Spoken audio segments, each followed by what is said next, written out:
You're about to deal with forces you can't possibly comprehend.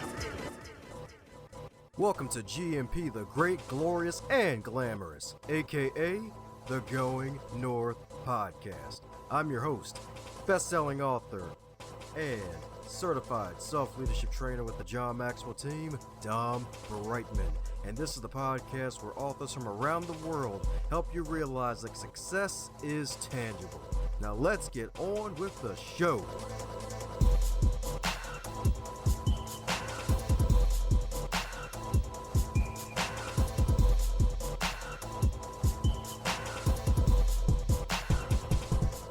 Today's episode is sponsored by yours truly, Dominic Dom Brightman's wonderful book, Stay the Course, The Elite Performer's 7 Secret Keys to Sustainable Success. Grab it on ebook, audiobook, or paperback book and share this gift to your friends, family, heck, even no matter what season it is, for that wonderful person in your life that needs to advance their next level in their career or just needs a quick pick-me-up to get through their day and beyond to thrival level.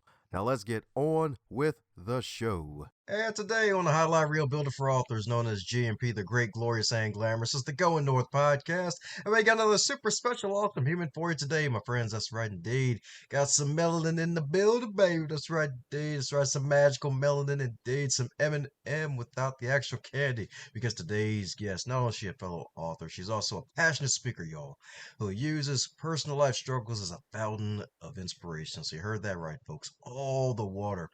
And not only as a fountain of inspiration, but a fountain of empowerment and insight into the wonderful realities that are often hidden beneath the surface of our society. Folks, let's give it up for the cab herself, the one and only Kimberly and Bell. How you doing today, Kimberly? Hi, how are you? It's a pleasure. It's a plum pleasing pleasure, as the legendary Les would say. That's right, indeed, all the plums and the pleasures. And then sort of random Janet Jackson song, The Pleasure Principle, for no reason. Oh my. Oh, good Lord. Yeah, that's right. She thought this was a podcast interview. Which it actually is. So my goodness, I'm pretty sure as with all introductions, they're not allowed to be 3.5 days long. And I probably forgot like 97 different details about the special K herself. So mind filling in any cavities I may have missed about you, Kimberly? No, as you were saying, I'm a passionate speaker. I love, inspiring anyone that will listen, about not giving up, not giving in, and just hanging in there as much as we can, and trying to cope with the tools, and understand the tools that we may have used, if it was working, if it wasn't working, but starting to choose yourself. And that's what I have learned. And through writing my memoir, I gave myself the best gift ever, and that was to invest in me and to break generational curses and just accept and embrace my truth and the foundation, how it was broken, but then choosing to rebuild it, choosing to build my self-worth, my self-esteem, and love me so that I could attract that love that I had for myself. So it's been quite a ride, and I'm so happy to be here now to be able to share it. Oh yeah, that's right, the ride indeed. And I hear it's been a roller coaster for you. Yes, it has. Yes, it has. Yes, it has, but it's been worth it. Ah, sweet. So did the roller coaster ride involve playing Candy Crush on a camel while going through Antarctica and giving birth to a child in Japan? Not at all. Oh, Giving okay. birth, but not in Japan. Nope. That's right, indeed. I knew at least part of that was right. So being a wonderful mom of, if I'm not mistaken, 5, if I'm not mistaken, right? Yes. 4 adult and 1 minor, 6 years old. And oh my gracious, the time changing as far as the generation now. Because look, I'm not as young as I was with the 4 adult ones. The oldest one will be 34 this year. So I'm telling my age, like I'm hitting close to 50, like 49 will be coming very soon for me. And now I'm starting all over with, so it's been something. I keep reminding her that we have to help each other. Like we both have to have naps and we both have to help each other. So laughing gas in the room, so both of you fall asleep laughing. Gotcha. Yes. Yeah. That's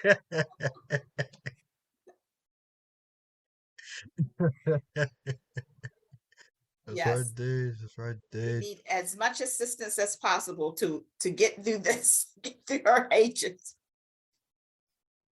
Oh yeah, that's But right. You're it's been definitely right, fun. Dave. It's been fun. And then it's been able to get me to write even more and to, understand with me invested in myself how I'm making the choice to be the best version that I can be to mother and love for adults, because they're adults and they have families of their own, they have children, and then continue to keep it in a consistent role of loving my minor and raising her to be the best that she can be in this generation.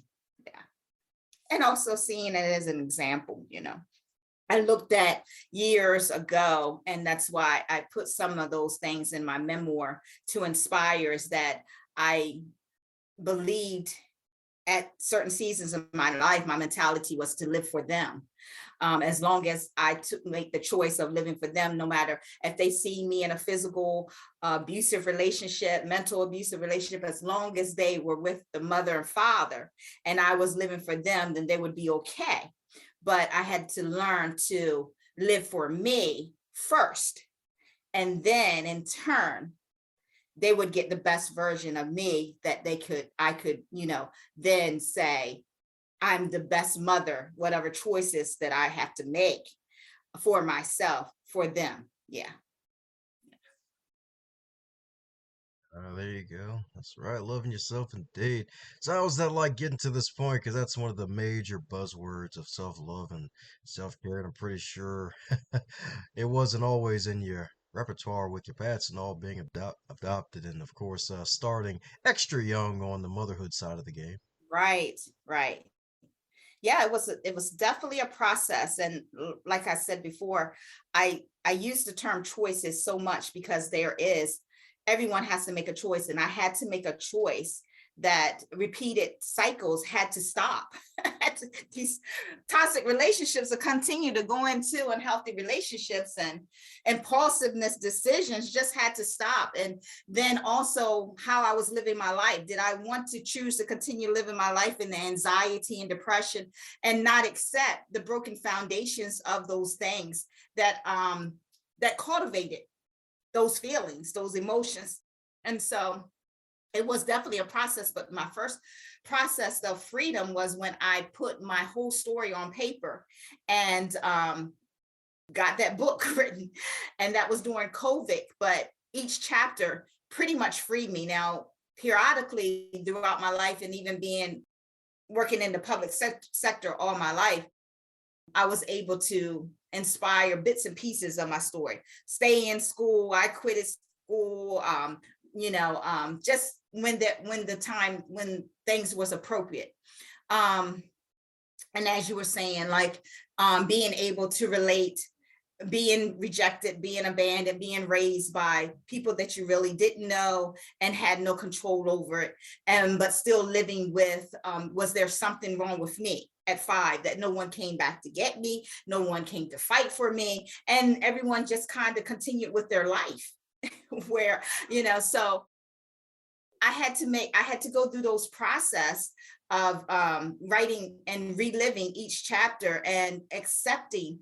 And one of the choices that I find that a lot of people are still dealing with is that I had to stop putting people's behaviors and actions my responsibility.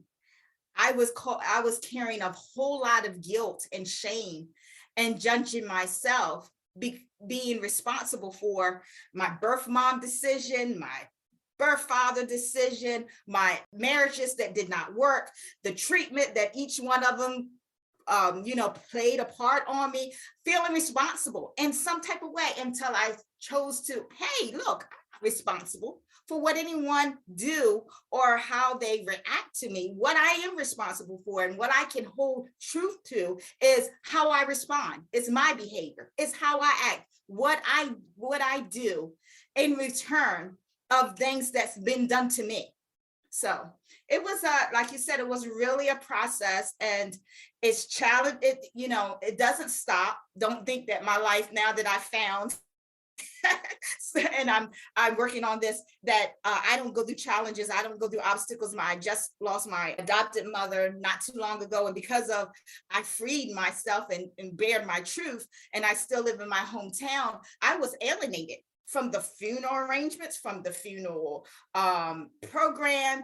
And then my birth mother, that still has no relationship with me, was there in the program reading the obituary. So it was definitely an eye-opener to be able to say that had I not started the work and choosing the work inside of me, that would have been definitely, not even a month ago, a breakdown for me, a total mental breakdown that I wouldn't probably be on your show right now. But I just like to encourage and let people know that it's not going to stop with challenges and trials and disappointments that people will display. And you have no control over that. You are not responsible for that. But what I can tell you is when I chose to every morning, I consistently work on my spirituality.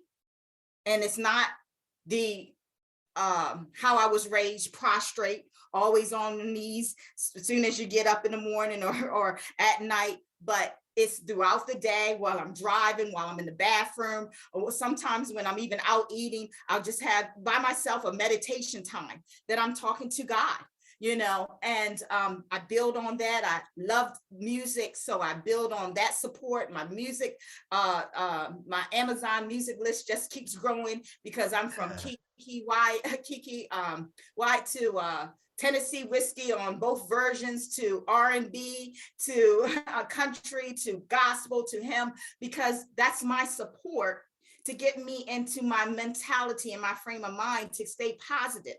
Then also, I build my support system where I don't have my close-knit people surrounded by negativity, by things, people that will, damage or hurt my my mentality. It's where I feel like I have been able to learn, and I had quoted this in one on my website, is that I fought so hard to get this peace with the spiritual connection and everything else, and then I fight hard to keep it. So in fighting hard to keep it, I act accordingly. It says in the Bible, works without faith is dead. So what I do is, and not saying that I don't go out, I go out, I love to dance, but I'm literally am more conscious, my spirituality, just like I am my physical being, that I surround myself with the positive, and know that if there has been residue or something with outsiders or outside influence that will potential put me into a negative zone or in my and disrupt my peace, I don't go. I don't be around. I choose better. So like I said, with that, I had to really go through that process and find, years ago, why wouldn't I choose that? Why would I feel so attached and so needed to be around chaotic? Because at one time I had felt that that was the norm. I have accepted that that's what my self-worth was really that's the norm, chaoticness, drama, because I'm steady putting my all in all, and maybe there's something about me or something that I could do to change, which you can't change no one. There's again that responsibility. And so I had to, like you said, just work on this process, but I had to continuous. And that's what I'm saying. And I'll shut up so you can tell me what you think, is that as long as I consistently, and this is not a one or a couple of times through the week, I put this in action. I live my memoir. I live that accept and embrace. I consistently work on myself every day to get where I'm speaking to you now. And like I said, to that challenge and that could have been such a disruption of my peace that I had endured not even a month ago. This is a woman that raised me. This is a woman that I talked to before, when she was sick and she chose not to take dialysis. So I knew her love. We had a conversation. She knew where my love was, even though she had to finally understand being given to her at 5. I knew my biological mother and father, and I was going to never stop loving them. So it just would have been such a hard ordeal for me mentally and spiritually had I not been consistent and worked on myself. Yes, indeed. Yes, indeed. And so sorry for the loss of your adopted Thank you. mother, indeed. That's definitely rough. And it's interesting how the birth mother was, if I'm not mistaken, allowed to be on the program, but not you. Yes, and I was eliminated. Me and my children was eliminated. Yes, but the birth mother, and for listeners to understand, the woman that raised me was my paternal aunt. So even though I didn't know her and I had never really stayed with her and her husband, my biological father, that was his sister. So the oldest of all of them. So my birth mother and him at the time was married for some years, and they had children, and that my adopted mom, paternal aunt, knew about, and especially me. But it was so crazy to now that we're talking about this, because he remarried and had other children. Matter of fact, I think it's 13 or 14 of us. And my adopted mother, because she was the oldest of those siblings, she had this mentality of, she was very, very much a protector. So if they were really in the wrong, she kind of didn't want that to be shared, or she protected her brothers and her sisters to the utmost. She would say to me that because he was very abusive to my biological birth mom. And she would say how she cared about my birth mom, but she felt that it was just a shame. She looked at her as the weak one. It was never like shared as, I'm so bold and courageous that my dad was really wrong of putting his hands and being physically abusive. In turn, she would say more so that she felt sorry for my birth mom. Now, when they ended up, both of them, giving me to my paternal aunt, which is his sister, my birth mom gave her no problems. I never seen her. She never came back and forth in my life, or, it was always me wanting to go. But this was benefiting my paternal aunt. Had she probably gave her problems, she wouldn't have had that type of relationship with her.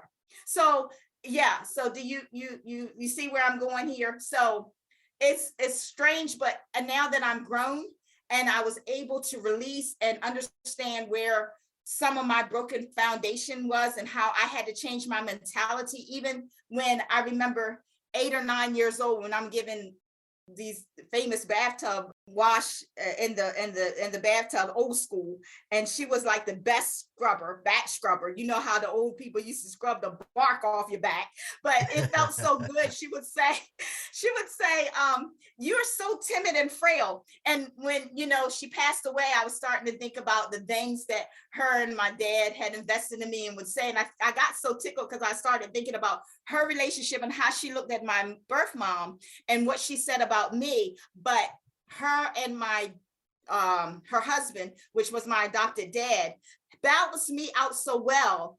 I even made a tribute to her that I'm not that timid and frail person that she's seen, because had it not been for her and my dad, I wouldn't be as so strong and courageous as I am now. But yeah, so that's a little bit of understanding my story if you haven't read it, and understanding that that's how my adopted mom catered to and liked the women that my her brothers were involved with or married, if they were very submissive, if they looked to her as weak, but she would never really corrected them or stood against them of the actions they played. So like you, I was very shocked that and my children were, especially that she was in the program, with the fact that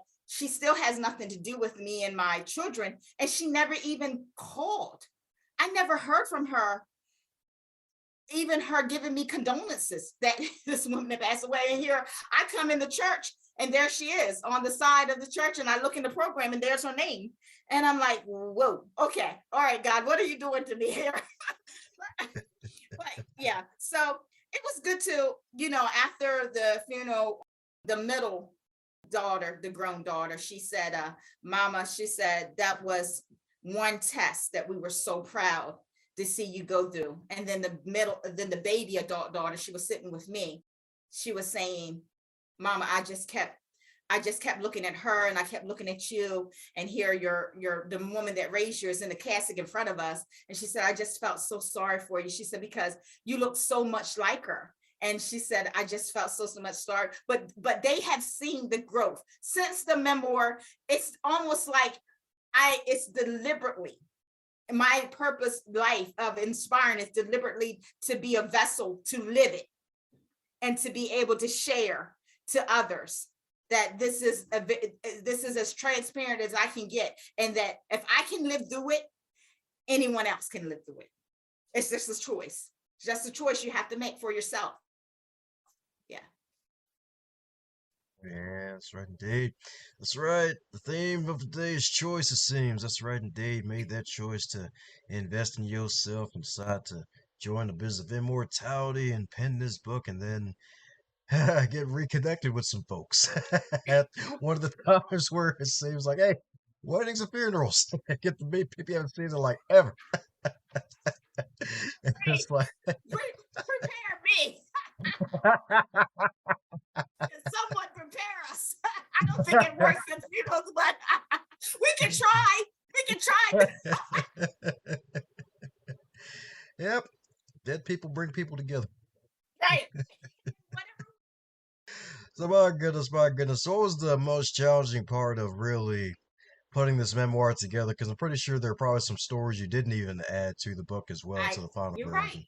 Yeah, you're right. And I didn't feel um it was really needed, because I didn't want it to come across that I'm putting someone out there in a negative way. The memoir, and I even said to my editor, if you're reading my version and it's coming across that I'm lashing out, please take it out. Please take it out, because I want this to be about me healing and accepting and bearing my truth. Yeah. So it was really, I really believe, to be honest, the most challenging was also is to, I'm a Leo, but to be courageous enough to write it and publish it and still live in my hometown and not run.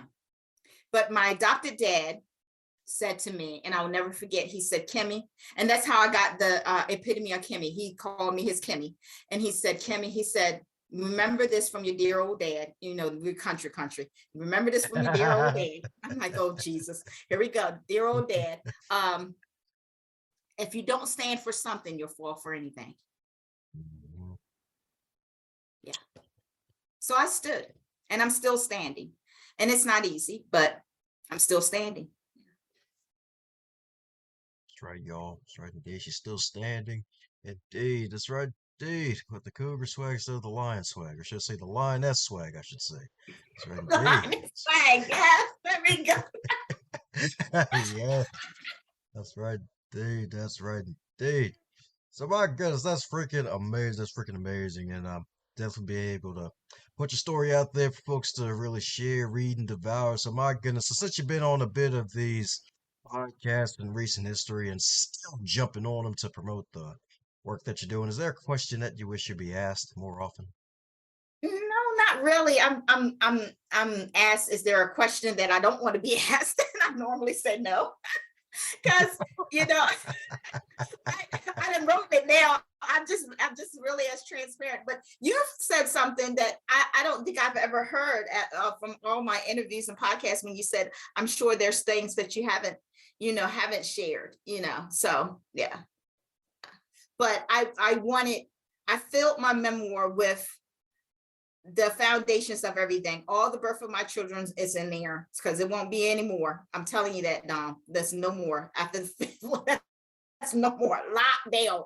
And all the marriages, all the marriages. Now, it might be another marriage, but I thought it was very prevalent to put all the marriages down there since they did not work, and that I was in different seasons of my life to explain where I had that mentality of choosing to get married. And yeah, so and then my acceptance of the first sexual encounter that really I had to come to grips with. I went through seasons of depression, especially when my predator left. And this was when I was around 12 or 13, and it was an extended family that was allowed to come in the home. And my parents didn't even know. But when he left, I went into a depression because I felt wanted. I knew something was wrong, but he groomed me. I mean, it was not every day during the week, but once or twice, during the night, it was little sexual acts and he was constantly saying, I love you so much. I love you so much, so I had to come to grips with that and accept that, and then build my mentality to the fact and the reality. This is a choice that I had to take and take back that control, that sex and intimacy is created for me to be beautiful, not to be confused, because that's what I was in at that time. Yeah, confused. Yeah, yeah, and it's really rough out there. And the good thing about social media and all these different channels is the fact that folks get to be more aware of instances like that one where there's a lot of idiots out there, a lot of deviant, sexual devious predators out there. Because it's so sad. Like quite a few guests in the past have been victims of sexual predators, especially at a really young age, and it's Mm-hmm. usually friends of the family, someone that they know, and it's like, man, you like definitely gotta listen to the children, definitely, and Right. really like make sure that they're okay if their behavior is weird around somebody, because it's like, Right. hey, like what's going on here? Like, is something wrong with him or her? Are they doing something strange? Like, Right. it's definitely sad that that's happening now. Still, it's like let the children be children and have their lives. Like, don't start them off young with reality. Yeah. Yeah. And well, I was in a generational era, and I know that things happen still, but I was in that generational era, and it was taboo that, we were from a very religious family. And I believe, and no one would ever have me not believe any differently, that it was done intentionally, that my parents, had him stay there for that to happen. No, I know that, but like you said, you got to, we got to get out of this generational taboo and the religious component, that prayer is everything. And that, at that time, they felt that the scripture of, once someone confesses salvation and, ask God to forgive them for their sins, they're a new creature. But they knew that this man had did time years ago. And so they still, because of this is how their religious mentality was, still allowed him, to stay to get on his feet once he showed that he was going to, turn his life around and go to church and be that Christian. He wasn't I don't think a whole week had passed before the kissing in the mouth and yeah, the manipulation started. Yeah. And he stayed until about not even a year, but it was a while. And it just so happened, as my mother said, my adopted mother said, a worldly woman took him out of church. We started seeing changes once he was, you know, in and out the house, and he started dating. You know, he's a grown man, and she said, "Oh, here he goes. That's my brother's," because it was extended family member, so it was one of like brother down the line, you know, that their mother was close to her mother and all that kind of stuff, but that wasn't blood, you know. And she said, that's how those boys are. When a woman comes in play, you know, they just lose their mind. But it was too long. He has said that, you know, they had got a place. And when I'll never forget it, when he left, I felt definitely abandoned once again. And I went into a shell. And not too long after that, my first sexual experience, when I just said I might as well, I got pregnant at 15. But I knew that I was still trying to search for that attention some type of way. Yeah. Yeah. So sorry to hear about that, because yeah, it's definitely rough. It's like when someone takes innocence from you like that, and it's like, oh, well, gotta try to get it back in different ways, more ways than one, and Mhm.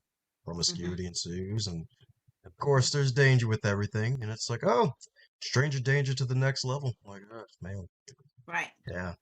But hey, the good news is you're still alive to tell the tale, and I guess in a way give some Yes. fair warnings to the Yes. And folks out there.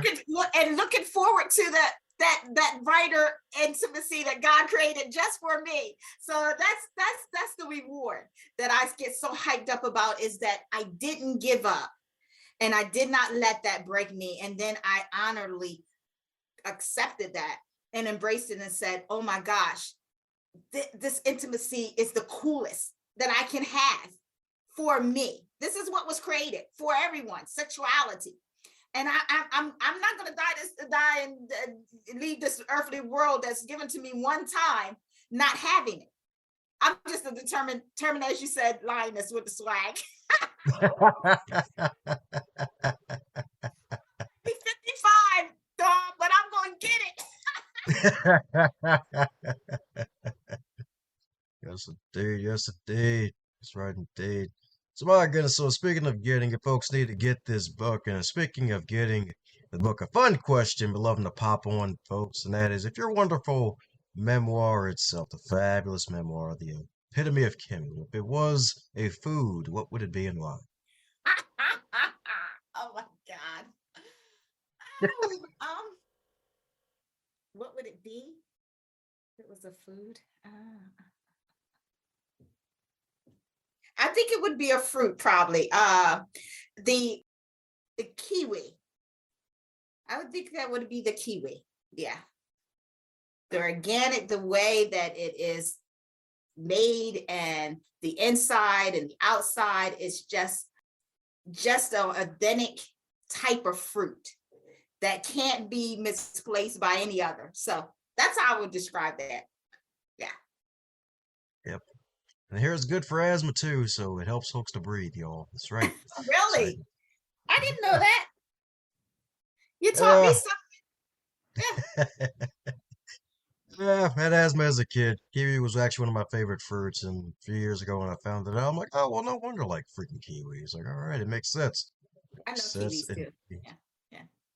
Ah, yeah, that's right indeed.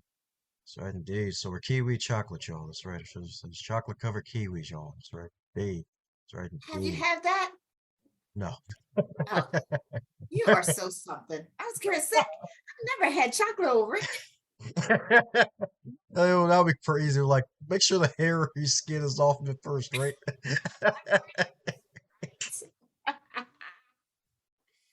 No, and I'm not a chocolate person either anyway. So I like white chocolate, but no, I'm not. I'm really, I'm not big on sweets anyway, but yeah. Yeah. So Gotcha, gotcha, that's right. Right indeed. So white chocolate indeed. So she's about to cookies and cream, y'all. That's right indeed. That's right indeed. So we're coming down to the magical question that every guest gets to receive, and that is if you were to wake up tomorrow and you're 25 again, but you're in 2022 with all of your knowledge and experience, what advice would you give to yourself? Oh my God, it's okay to wait. It's okay to wait. Yes, that would be my advice. It's okay to wait. Take your time. That's right, y'all. That's right. Take your time. Don't go to the Four Seasons Hotel. That's right. She went through 4 seasons already. 4 marriages. Sure did. And awesome, this chick.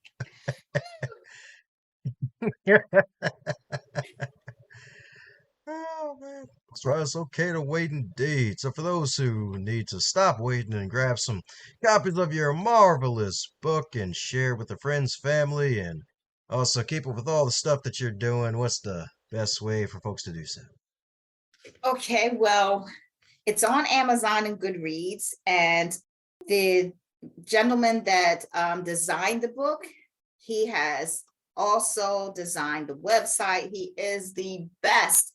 So he has, I'm so proud of the website. And if you go to the website, you'll see the entire family. You see the 4 adult children, you see my many, you see my 6 grandchildren, and I have 8 uplifted affirmations for 2022 that just was pressing on my heart that I had to do.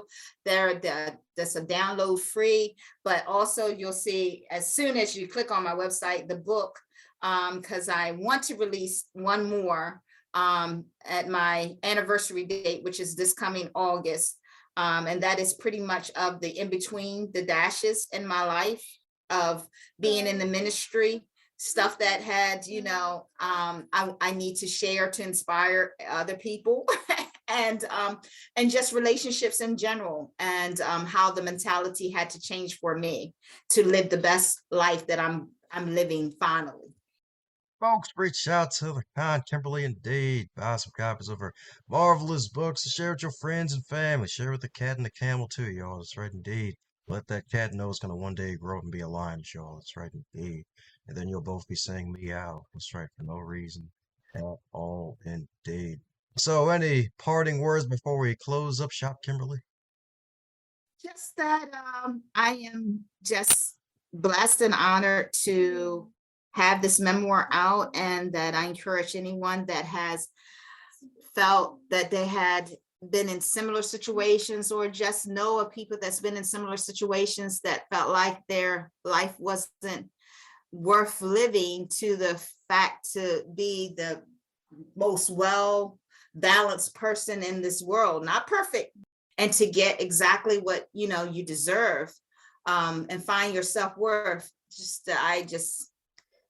I think this book is just remarkable, and it's very transparent for someone to relate.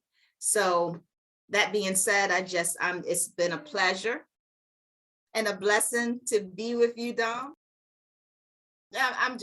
Thank you so much for being able to speak on your platform and to share my story. So thank you so much. How's it going, my friend? I'm so glad you made it to the end. That shows that you are an uncommon finisher, and I am so grateful for you sharing your ears, your attention, and your time to this wonderful podcast. To do something that'll take yourself to the next level, and for everybody else involved in this wonderful program, share it with at least 3 people in your network, so that way more folks can be inspired to be their best.